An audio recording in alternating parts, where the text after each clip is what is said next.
Vereadora Daiane Mello.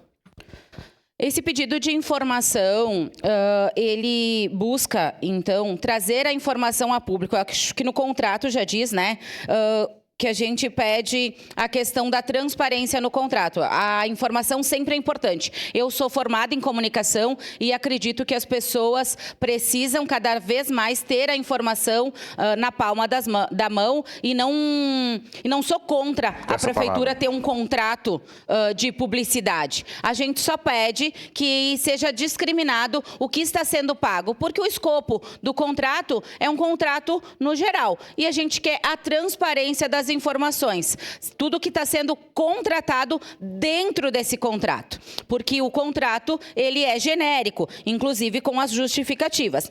Então, a gente está falando de bastante valor envolvido, né? E eu acredito que é um pilar dessa casa fazer a fiscalização. E a gente só pode fazer a fiscalização se a gente tiver as informações corretas. Então, como a gente fala em gastos de publicidade, gastos com comunicação, a gente tem que ter as informações nas mãos para realmente, né, verificar o que está sendo feito do que está sendo simplesmente dito. E no contrato, como ele é muito abrangente, a gente não tem essas informações. Quem estão sendo contratados, quais as empresas que estão recebendo, o que estão fazendo e até mesmo que resultados estão sendo mensurados a partir desse contrato, que é importante, porque se a gente tem um valor público investido, a gente precisa saber qual o impacto isso também está trazendo para a comunidade dentro da comunicação, principalmente institucional. Então, era isso o nosso pedido de informação para clarear esses dados e eu peço a aprovação dos nobres pares para a gente avaliar todas essas informações. Era isso, senhor presidente. Obrigada.